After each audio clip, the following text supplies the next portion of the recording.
Ya seru lah, bisa bisa ke India gitu, terus ya apa? Ya at least gue pernah ke tanah leluhur lah. Iya. Gitu. Apa namanya, when I got the script, gue baca, gue bilang lagi, gue nggak gini-gini banget gitu ya. Emang pengen banget ke India untuk ketemu ininya lah, Bapaknya. bapaknya. Pas banget ngerasa ketemu Sanjay. Bagi si perempuan, Sanjay ini adalah penolongnya, dewa penolong kan.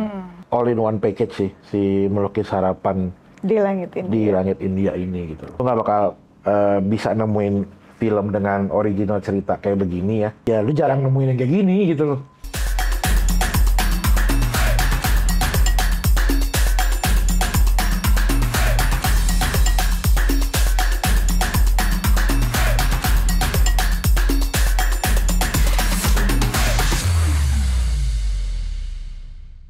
Hai, kembali bersama saya Hira SKV di Hierarchy Insight. Bagaimana kita bisa melihat perubahan data menjadi insight. Dan kali ini kita kedatangan lagi seorang tamu dari Melukis Harapan di Langit India yang akan tayang tanggal 12 Desember tahun ini, yaitu Ferry Fernandez.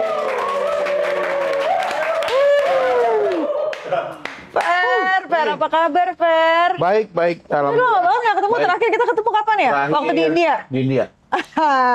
Apa? Bulan apa itu ya? Tahun lalu, Agustus, Fer. Tahun apa itu ya? Iya, kita syuting India itu tahun lalu, Agustus. Oh, Agustus itu. Yes, Agustus Wow. 2023. Lama juga ya kita nggak Lama ketemu juga, ya. iya. Aduh. Tahun lebih. Jadi Fer, sekarang lagi sibuk apa, Fer? Ya biasa ya.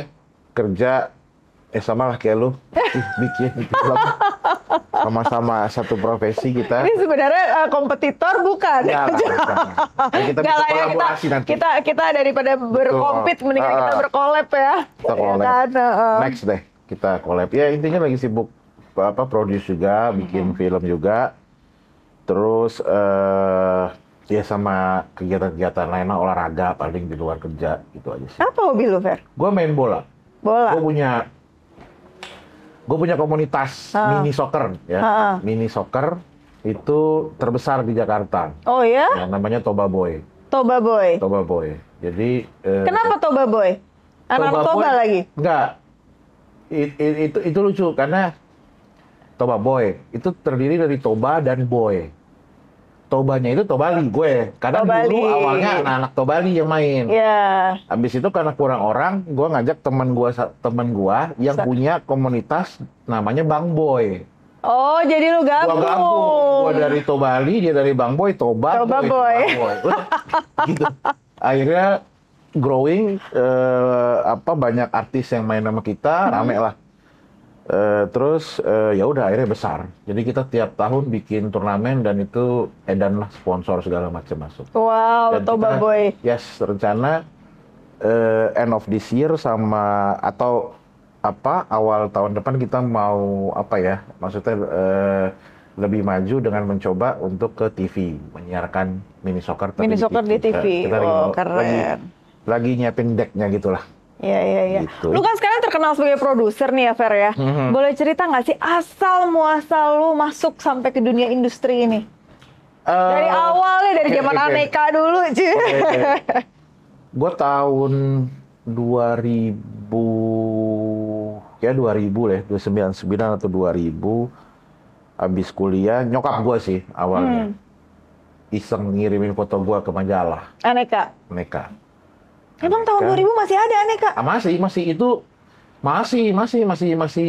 Masih gacor lah itu.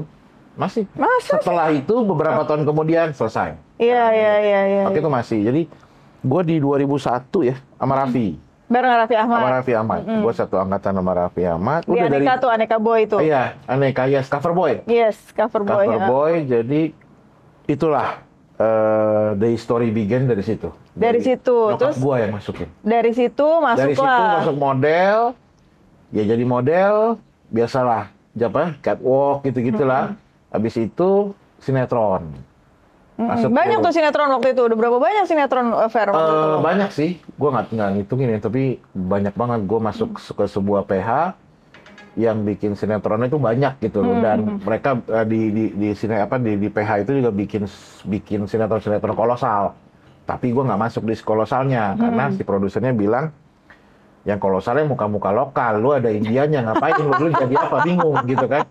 Lu jadi penjajah, Kalau enggak? jadi ini, jadi aneh gitu kan.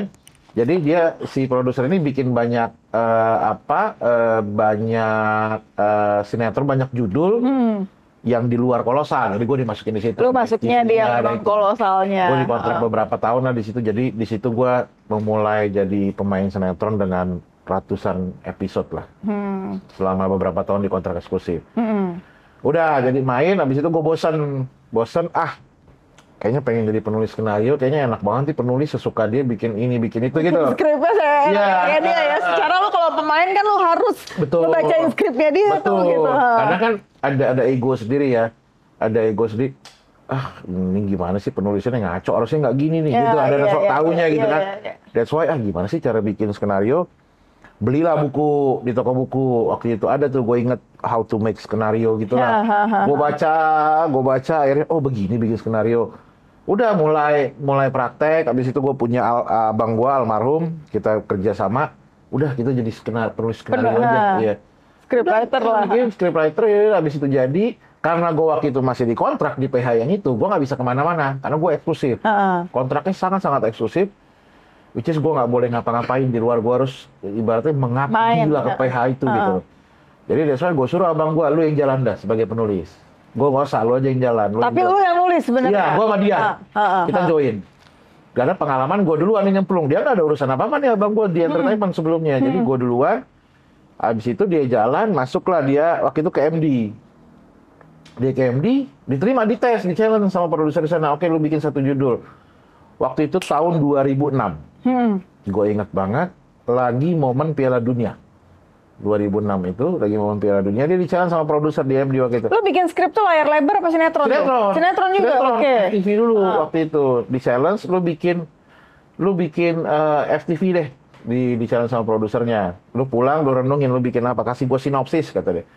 Abang gue pulang, dia nelfon gue. Fer, gini-gini, gue di-challenge gini-gini, bikin apa ya? Gue langsung melek. Kalau sekarang lagi demam bola nih, yang di kepikiran saat gue waktu itu udah kita bikin FTV satu episode tentang seorang anak di kampung yang hobi main bola, tapi dia nggak punya sepatu. Di antara semua cuman dia nggak punya sepatu karena bapaknya cuma tukang sol gitu lah. Gue ingat judulnya Sepatu Bola untuk Kuple. Nama anak kecilnya Kuple. Itu pertama kali gue bikin skenario bareng abang gue. Itu lu yang bikin skrip? Iya. Oke. Gue sama abang gue, jadi gue lagi syuting, habis itu misalkan lagi break, ganti scene lain gitu, gue ketik, nanti gue kirim ke abang gue, dia benerin lagi gitu-gitu. Kita tag team. Ingat banget gue, itu judul pertama kali. Habis itu ya udahlah lanjut, banyak bikin. Kita bikin, zaman dulu tuh mungkin kalau kalian tahu, nggak tahu pada nonton apa nggak, zaman dulu tuh ada sinetron namanya Hidayah. Nonton nggak kalian? Azab tuh, di Trans TV itu gue yang bikin sama abang gue itu. Oh ya? Iya, itu pertama kali Azab meledak tuh. Zaman itu tuh Azab meledak banget. Jadi Azab inilah, kuburan meledak lah, apalah. Itu gue bikin, itu meledak tuh. Ratingnya bagus. Udah dari situ udah kemana-mana. Masuklah gue jadi penulis, fokus jadi penulis. Setelah jadi penulis kan kadang dikomplain terus sama sutradara gitu-gitu kan. Gimana sih jadi sutradara? Kayaknya enak banget. Lu gara-gara main sebel sama skrip, lu jadi scriptwriter. Habis scriptwriter lu dikomplain sama sutradara, lu jadi sutradara. Terus sih agak-agak soknya gua tuh dulu begitu tuh. Suka nggak puas gitu loh, gua nggak suka. Habis sutradara kan biasanya yang komplain produser, makanya jadi produser sekarang. Iya, benar, pintar lo. Gue jadi sutradara, sebentar waktu itu gue nulis, gue ngedirect ada series lah waktu itu, gue ngedirect, bla ribut sama produser ngekang gue banget ya, kesel gue, enak banget jadi produsernya, tapi di saat itu gue juga tahu, industri ini end up-nya raja terakhirnya produser. Benar. Apakah itu produser kan? Betul. Gitu. Di situ gue willing banget tuh, gimana caranya gue jadi produser, akhirnya dapat kesempatan jadi produser. Setahun lah ada di sebuah PH, setahun 2 tahun, akhirnya gue diambil sama Trans TV. Untuk untuk jadi produser di Trans TV, masuk ke divisi drama. Waktu jadi sutradara apa lo? Ini sinetron, series. Oh, masih tetap di sinetron. Sinetron, karir gue di sinetron. Itu, habis itu masuk Trans TV jadi produser sama Emil K. Bareng. Disitulah gue banyak ilmu, karena Trans TV kayak akademi lah, bagus di situ. Jadi banyak ilmunya, ya udah dari situ lanjut. Gue tuh pengalaman ya tahun lalu, bukan tahun lalu lah, waktu kita film pertama kita Tulah, itu kan gue disuruh jadi cameo, ada satu dua scene lah ya gitu kan ya, karena butuh ibu-ibu lah ceritanya gitu yang melahirkan. Itu gue disuruh acting kan, maksudnya gue nggak masalah dengan actingnya. Terus gue gini, terus gue harus begini. Lalu gue marah-marah sendiri, gue bilang nggak ada yang nyuruh-nyuruh gue acting lagi, gue mendingan jadi produser aja, gue yang nyuruh-nyuruh, jangan kalian yang nyuruh-nyuruh gue. Itu bener banget loh, gue tuh udah langsung berasa. Nggak ada, pertama kali tuh. Gue langsung nggak ada, udah nggak ada nyuruh-nyuruh gue lagi. Yang lain juga udah sebel sama gue, kali-kali gue DOP gue mundur, gue nggak bisa di sini kotor, bersihin dulu. Gue bilang nggak ada ya, gue kayaknya emang nggak bakat, gue kalau disuruh-suruh gue bakatnya nyuruh-nyuruh emang. Jadi alhamdulillah gitu, karir gue langsung terjun ke produser. Gue bilang emangnya gue bilang nggak sanggup gue kalau harus melalui kayak lo. Iya benar, karena ya itu benar, karena ya gimana lah ya. Ya hierarkinya kan begitu kan. Ya kan, jadi lu berada di bawah dulu kan. Jadi pemain pun juga, gue dulu awal kali pemain yang masih biasa lah, yang cuman perannya cuman ngomong satu dialog gitu. Oh itu abis gue disikat sama saudara. Acting lu jelek dikit abis lu, goblok lu gitu lah. Udah terima aja. Lu mau gimana gitu kan? Bener. Ya itu, apalagi kalau lu big star ya bisa, lu orang semua takut sama lu gitu. Tapi kalau lu baru, lu kayak butiran debu kelar. Di lokasi lu disuruh-suruh, kru pun berani, mau DOP mau siapa berani. Iya benar. Minggir dikit tuh. Nggak peduli banget. Nggak peduli lu siapa, nggak peduli. Udah itu gua. Dia sama berarti yang kita rasain, ini sampai kapan sih gue gini gitu. Iya, emang ya Indian blood. Iya. Kadang disuruh-suruh. Iya itu. Iya benar. Itu juga. Aduh, itu sih kayaknya Indian bloodnya kencang. Iya benar. Gak bakat disuruh gitu. Gak bakat disuruh, senengnya nyuruh. Nyuruh sama songong gitu. That's us gitu kan. Terus Fer, setelah melanglang buana nih di dunia industri kreatif lah ya, ibaratnya dunia entertainment, industri kreatif lah gitu ya. Dari semua ya tadi gue mau nanya sih, dari semua itu mana sih yang paling enjoyable, peran mana yang paling enjoyable buat lo? Produser lah ya. Iya sih. Dan memang karena ya akhirnya ya karir gue ya paling lama ya di produser, karena terakhir sudah kan, sudah bertahun-tahun. Kalau pemain cuma berapa tahun lah, director juga berapa tahun, penulis juga berapa tahun. Ya memang paling enak sih sebenarnya produser, tapi terkadang bebannya juga lebih berat. Yes, memang. kalau itu pasti. Betul. Kalau itu pastilah, karena semuanya lu yang tanggung gitu kan. Iya, lu kalau misalnya acting kan ya udah, lu main, lu dibayar, selesai. Iya, betul. Iya kan, produser kita memang enak nyuruh-nyuruh, tapi beban kita. Iya, kadang ketika menjadi produser, kadang I miss that moment gitu di setiap profesi yang gue lakuin dulu gitu loh, kayak penulis gitu loh. Gue penulis tuh hobi banget, berhayal. Itu bagi gue itu part yang paling asik menjadi penulis gitu loh. Iya. Karena lu bisa membebaskan imajinasi lu. Lu yang ngebikin karakter ada di tampilan tuh lu, men gitu loh. Sekeren itu gitu loh, profesi penulis. Jadi perasaan itu tuh indah banget ketika lo jadi penulis, ketika lo lihat tayangan yang lo tulis itu tayang, project yang lo tulis itu tayang, lo melihat, oh ini gue yang bikin, kalau nggak ada gue, nggak ada ini. Iya dong, karena awalnya dari situ. Iya, betul. Awalnya dari penulis itu ya. Betul, jadi itu kadang ketika gue kangen dengan profesi penulis gitu loh. Terus director, ketika melihat tayangan, aduh, nih kalau gue direkturnya harusnya nih gue bikin begini nih di lokasi. Ada gitunya tuh. Ada ini. Ya, karena ketika di lokasi enak banget tuh kita, jadi ketika menjadi sutradara kan terserah kita kan. Kadang di lokasi, karena produser nggak di lokasi dong. Nggak di lokasi. Jadi kita ya namanya sutradara kan jenderal di lapangan gitu kan. Dia bisa bikin ini, jadi mengarahkannya begini, terserah gue nggak angle dari mana. Itu juga bagi gue sebuah momen yang indah dari sutradara, dan membuat menjagain emosi si pemain gitu kan, itu bagi gue indah sih, pekerjaan itu sangat indah. Itu sih dari produser ya banyak sih ya, tapi ya yang lu bilang tadi benar, maksudnya beban di kita sangat besar gitu. Tapi ya serunya juga karena kita mikirnya ini kan, maksudnya ya produser lu mikirin dari nol sampai habis. Akhir, iya betul. A sampai Z. A sampai Z-nya sebenarnya. Ketika membaca awalan sinopsis, laku nggak ya? Iya. Kan gitu. Ini prospek nggak ya gitu. Iya. Kalau lu sutradara kan cuma baca aja dulu. Betul. Oh, gue suka nih ceritanya, udah. Gue buat Ya, itu. serah dia gitu kan. Betul. Misalnya dia juga ininya kan Iya. nggak mikirin nih ini bakal laku apa Yes. enggaknya, udah bukan tanggung jawab dia. Sedangkan Betul. kita produser itu punya beban di situ kan. Betul. Itu yang beban tertinggi dari seorang produser kan. Tapi ya di situ serunya kadang ketika itu berhasil kan itu kepuasan buat kita. Yes, ternyata gue nggak salah gitu Iya. ya. Ada itunya sih. At the end of the day, it's a business. Ya, nggak balik lagi ke sana masih.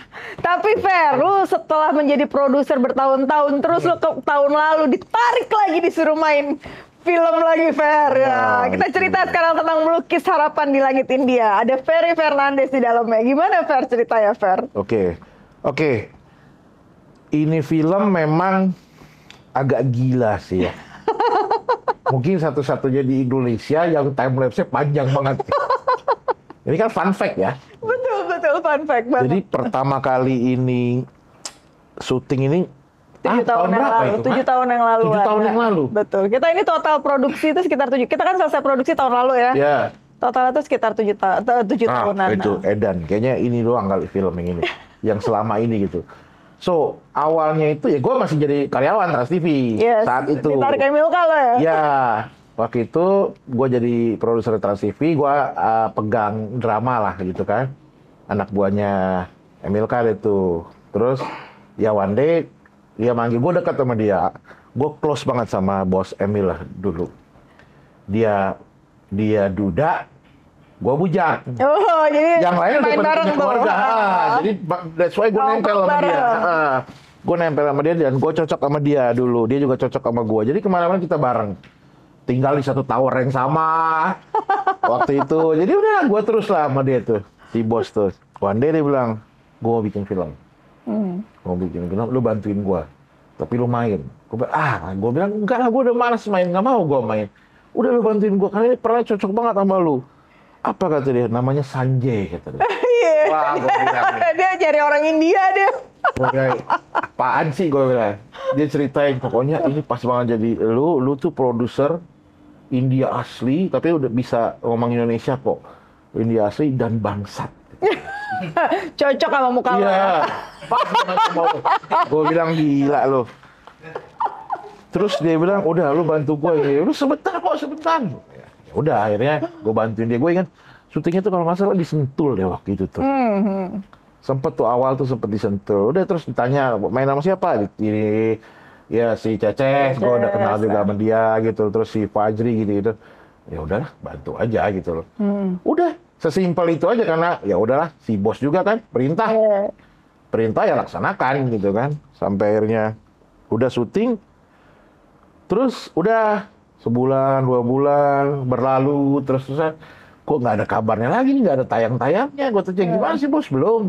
Udah. Habis itu sampai bertahun-tahun kita lupa semuanya. Iya, karena COVID. Iya, COVID lah, inilah. Wah, udah nggak tahu deh tuh. Gue udah lupa, gue cabut dari Trans. Dia udah kemana, gue kemana.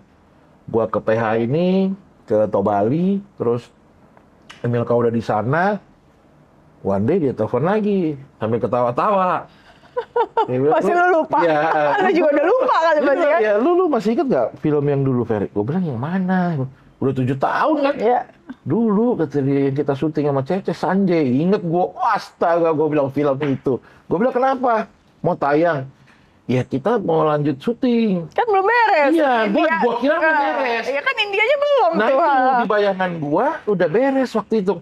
Dan waktu itu, Her, kayaknya Indianya gue nggak ada emang. Oh, Kayaknya waktu draft awal oke. tuh. Heeh. Sebelum direvisi lagi. Enggak. Ada pasti ada dari awal. heeh. Apa kayaknya waktu dulu Emang itu, belum masuk kali karena belum ada jadwal ke India Iya, dulu iya, kan. memang. heeh. Dia bilang, bantuin gue syuting lagi. Gue waktu itu justru, males banget gue syuting lagi. Dia bilang, ini tapi syutingnya full di India kita. Hah? Gue bilang, serius lu? Gue bilang, iya serius. Wah, gue bilang, asik juga ya. Lu belum pernah ke India sebelumnya? Gue belum pernah ke India. Padahal you have an Indian blood. Yes, gue Yeah. belum pernah ke India. Dia bilang ke India, ini pasti kita syuting di India. Wah, gue bilang boleh juga nih. Gue bilang, ya udahlah gas. Gue bilang kan, sesimpel itu aja. Ya udah, Tapi lu aman schedule ya, udah gua amanin, gua bantuin, gua bilang. Kalau ke India gue amanin. Amanin. Kalau sini lagi syuting di Cibubur di mana gitu. Gua bilang buang-buang waktu gua aja lu. Tapi dia bilang di India, gua jadi seneng gitu. Semangat, Semangat ya. dan gue cerita ke nyokap gue juga seneng kan. Nitip salam saudara-saudaranya masih banyak di sana. That's why waktu itu kan gue ketemu sepupu janjian di hotel di India. Jadi ya udah seru aja. Akhirnya ya udahlah, yuk kita gas. Terus udah gitu pakai persiapan kan. Ada reading lagi gitu. Tapi ada reading lagi gini-gini. Gue bilang nih makan waktu lagi nih. Tapi ya udahlah gue bilang. Demi India. Iyalah, gas aja lah. Ya udah gue bantu. Dia sih pertama kali gue ngeliat dianya. Gue dekat sama dia lah. Sama si bos, jadi gue bilang, oke lah, do it for you lah, gue bilang. Yaudah, makanya akhirnya kita kenal di sini dan timnya asik, akhirnya ada Fadi, ada lu, ada Rahul, kan? Dan gue ngerasa ya udahlah, sama-sama gue nggak ngerasa kompetitor apa-apa, enggak lah. Yang penting kan berkolab kita ya. Terus gimana rasanya setelah ke India, lo gimana rasanya ngelihat India pertama kali, Fer? Puyeng. Puyeng gue itu kan Honking City ya. Waduh, gila itu sih bener-bener ya. Di situ gue bener-bener ngerasain gila ya, semrawut ini gitu ya. Kita sampai malam, gue inget banget tuh sampai malam terus sampai di hotel di ini ya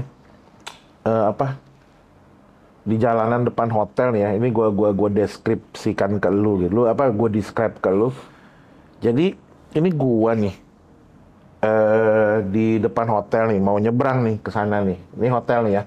Ini hotel gua kita makan malam itu. Iya. Mau nyebrang ke sana. Mobil itu, ada mobil di ujung. Mobil itu mungkin masih 100 meter kali. Ya. Masih 100 meter. Yang kasarnya, gue bisa jalan duluan langsung ke depan. Nggak akan ketabrak, mobilnya masih jauh gitu. Tapi si mobil dari jarak 100 meter, itu dia udah full klakson. Itu pengalaman gue pertama tuh di sana. Itu pas malam kita baru nyampe mau makan kan, mau nyebrang makan ke hotel depan kan. Itu first experience gue soal klakson. Dari jauh situ, gue bingung kan, gue diam aja. Kenapa itu mobilnya gitu kan? Padahal kan masih jauh banget. Di saat itu seorang seneng banget. Iya, dari ujung sana dia udah klakson. Jadinya kita jadi nge-freeze kan. Lalu mati, bangsat lu masih jauh setan gitu ya. Ngapain lu harus sejauh itu? Ternyata udah ini lewat. Udah setelah itu ada bajai. Wah. Emang semuanya. Dan itu malam. Itu malam, which is itu kalau jam berapa? Jam 1-an ada ya? Jam 1 atau jam 2 ada ya? Kita asik. Kalau malam orang udah jarang klakson lah. Siang juga jarang nggak. Kita alhamdulillah kita tinggal di kota yang kayak begini gitu loh. Kalau nggak mepet banget paling baru ngelakson kan. Apalagi kalau malam, kayaknya kalau di tuh malam tuh kayak haram aja nyalain klakson gitu loh. Karena ngapain berisik dan orang juga pasti akan kesel kalau malam. Kita keren lah. Tapi di situ malam dia masih gitu loh. 24 jam di sana. Itu tuh pengalaman gue pertama di India soal honking. Jadi kalau lu ke Mumbai gitu, terutama Mumbai terutama di Mumbai, ya lu siap-siap aja kayak every day is a Happy New Year gitu. Every day is a New Year gitu. Iya, jadi seheboh itu. Kalau kita kan heboh kalau tahun baru atau mungkin kalau negara kita juara Piala Dunia kali ya, lo akan heboh segitunya gitu kan. Kalau di India kayak gitu, every day, every night is like New Year. Every second is a New Year. New Year. Jadi segitunya tuh, wah itu jadi bagi gue membekas banget sih. Honkingnya itu yang pertama. Iya emang benar. Honkingnya yang bagi gue membekas banget sama abis itu ya mulai keruwetan jalanan, ramenya orang. Itunya. Tapi makanan oke ya. Oke. Makanan enak banget tuh. Makanan oke dan seru lah ya. Dan kita ngelihat street food. Iya. Oh ternyata beneran ada ya. Street food yang jorok-jorok begitu ternyata ya beneran ada. Jadi gue di situ gue liatin aja edan ya emang bener buat ke tangan lah ini. Untung kita yang bersihnya di restonya gitu kan. Dan ya that things happen beneran gitu ternyata. Segitunya gitu kota itu. Tapi ya overall ya seru lah bisa ke India gitu terus. Ya at least gue pernah ke tanah leluhur lah. Iya. Gitu, ke tanah kakek-kakek gue yang emang asli sana kan. Jadi pernah ke sana ya bagi gue udah senang aja. Dan nyokap gue yang senang karena nyokap gue senang gue pernah ke sana. Nyokap gue dulu pernah zaman gadis. Zaman gadis sering ke sana. Jadi dia senang anaknya pernah ke sana gitu sih. Gitu sih. Terus Fer, lu bisa apa namanya iniin nggak explain ke teman-teman ya gitu, maksudnya karakter lu di film ini tuh kayak apa sih? Waduh. Gue seneng banget ngeliat muka dia, aduh nyebelin banget, pasti pokoknya semuanya pengen namparin rasanya. Iya. Dia ya itu dari awal Emilko udah bilang ini tuh elu kata dia. Sebangsat itu lu Fer. Gue inget Pak, ini tuh elu, gue tuh pengen banget muka lu yang ngehe itu katanya. Ekspresi lu yang ngehe, pokoknya ini tuh elu kata dia. Terus apa namanya, when I got the script, gue baca, gue bilang lagi, gue nggak gini-gini banget. Gue bilang, ini mah bangsat, gue bilang. Maksud lu ini gue banget tuh apanya? Kan di situ gila gitu loh. Jadi Sanjay itu ya produser, apa, ya dia ketemu si peran utama cewek si Ceces gitu. Siapa nama Ceces? Devi. Ketemu Devi di bandara, di bandara ya, di airport Malaysia, di Malaysia. Terus dia melihat seorang perempuan lah, si Devi ini, akhirnya muncul otak-otak jahatnya dia gitu kan. Jadi ya karakter dia produser ngehe, kejam, ya di depan dia fake lah, fake banget. Si Sanjay ini fake ya, intinya dia modus untuk mendapatkan seorang perempuan cantik. Ya, terus dan dia janjiin lah, banyak lah yang dia janjiin ke si perempuan lugu ini. Sementara perempuan lugu ini emang pengen banget ke India untuk ketemu ininya bapaknya. Pas banget ngerasa ketemu Sanjay. Bagi si perempuan, Sanjay ini adalah penolongnya, dewa penolong kan. Ternyata salah, ternyata ya Sanjay itu, waduh, emang bangsat banget sih, karena di situ jahat itu lu banget. Dia. Lu banget nggak? Enggak lah. Jadi, aduh, gua describe-nya Sanjay gitu aja lah. Pokoknya ini ngehe lah karakter si Sanjay. Dan gue ingetnya kita syuting di airport tuh. Terus si Emil Kaf iniin gua hasilnya, fotonya. Dia kirim tuh. Iya, ada muka lu tuh ngehe banget sumpah. Iya, dia bilang, emang ini lu banget. Masih dia bilang, masih tuh sampai terakhir udah syuting kelar, emang ini lu banget, yang pas banget ini lu yang mainin. Gue bilang lu. Tapi emang bener banget Fer. Gue kalau lagi nonton, gue kalau lagi preview, gila ya Ferry bisa banget mukanya pas banget ngehenya, sebelnya, bangsatnya tuh bener banget. Iya, akhirnya kan kita preview kan. Iya. Waktu itu di editing, di post pro, gue juga ngeliat, anjir, jahat banget gue gitu. Ngehe banget gue di sini, dia nyebelin banget. Muka nyebelin banget sih. Karakter gue, gue mikir, ini anak-anak gue nggak boleh nonton. Iyalah, nggak boleh lah. Rusak karakter. Kasian, ntar dia gambaran dia mengenai Dedi jadi rusak gitu. Gara-gara itu, jadi udahlah, nggak boleh nonton lah mereka. Dasar. Itu sih kalau karakter begitu, ngehe lah intinya. Kalau dari film ini sendiri, Fer, dari film ini sendiri, menurut lo apa sih yang berkesan dari film ini, atau pesan apa yang ingin disampaikan dari lo untuk teman-teman Oke. tentang Melukis Harapan di Langit India ini? Oke. Yang pertama jelas, it's a good script ya, it's a good story ya. Ceritanya bagus banget. Kenapa bagus? Karena apa ya, ada hangatnya gitu loh cerita ini. Karena pertama ceritanya orisinil banget, berasal dari sebuah kampung gitu ya. Kampung di mana, Sumatera gitu. Padang. Ya. Padang gitu. Kerinci ya? Kerinci, terus gue suka apa ya, I can tell you like this karena gue udah nonton. Gue bukan syuting scene gue doang gitu kan. Kalau gue cuma syuting scene gue doang, gue ngomongnya cuma India doang. Iya, India doang gitu. Tapi karena gue udah nonton gitu kemarin, jadi gue tahu, gue semua, oh ternyata kalian bikin di sini, bikin di situ gitu. Dan gue juga kan syuting cuma berapa hari doang kalau karakter gue kan, scene gue gitu. Jadi gue nggak tahu the whole jadinya gimana gitu. Jadi ketika gue menonton, itu sih yang gue dapetin, maksudnya ini hangat banget untuk ditonton, enak nontonnya, ceritanya tuh apa ya, nggak yang too much, nggak yang lebay, dan malah gue suka ada budayanya kita pas di Padang tuh ya. Yes. Lo ada adegan di awal itu bagi gue keren banget ya. Treatment soal Padang itu, plot Padang itu bagi gue keren, asik. Jadi bertuturnya enak, setelah dari Padang si ini kan mengejar cita-cita kan, makanya Iya, harapan. mengejar Kan. harapan. Intinya kan itu kan, seorang karakter perempuan ini yang dari kecil mengidolakan si idola gitu sampai akhirnya dia besar, melekat kan begitu. Jadi bagaimana si penonton diajak untuk apakah si karakter utamanya ini berhasil meraih harapannya kan begitu kan. Yeah. The point of this story itu gitu loh.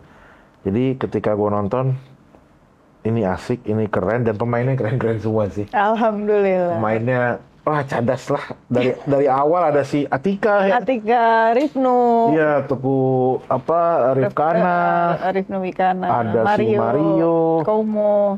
Ada Raffi Ahmad. Yes. Kan gitu-gitu gue baru ngeliat pas preview kan. Lah, Oh ada dia, iya, jadi karena iya. scene lu kan udah scene akhir doang ya, Gue bener-bener. nggak tahu sama sekali pas gue liat, wah ini asik banget nih. Terus ya itu ada adegan Padangnya, ada Nepalnya kan. Iya, kita ada syuting di Nepalnya, Kathmandu, ada syuting di Nepal. Nepalnya yang si Devi sama si Fajri, siapa namanya? Emir. Emir ya. Sama si Emir itu dapat banget, sinematografinya cakep. Terus ya sedihnya sih dalam sih ini ya, apalagi ya hancurnya si Devi gitu loh pas di India. Nah itu bagian lo ya sebenarnya. Itu gue yang menghancurkan. Itu lo yang bagian menghancur. Kalau tadi kan kalau Mario kan bilangnya dia sebagai juru kunci, kalau lu juru yang menghancurkan. Iya Mario ya juru kunci dia ya, iya benar. Dia kan sebagai guru Iya, silat, iya. sebagai guru kuncinya kan. Iya. Lu juru menghancurkannya nih. Betul. Gue yang menghancurkan harapan itu sih. Jadi Aduh. intinya itu sih. Menonton ini terasa hangat sih kalau gue ketika nontonnya itu. Maksudnya hangat tuh ya, lu bisa senyum sendiri nonton ini, lu bisa sedih dan lu bisa kesal nonton ini gitu. Iya. Itu sih, jadi ya all in one package sih si Melukis Harapan Di langit ini. di Langit India ini gitu loh. Gitu sih. Iya. Aduh Fer, thank you banget udah datang Siap. ke Hierarchy Insight Fer. Sama-sama. Ada pesan nggak buat teman-teman? Kenapa mereka atau harapan apa yang lo harapkan dari film Melukis Harapan Oke. di Langit India ini?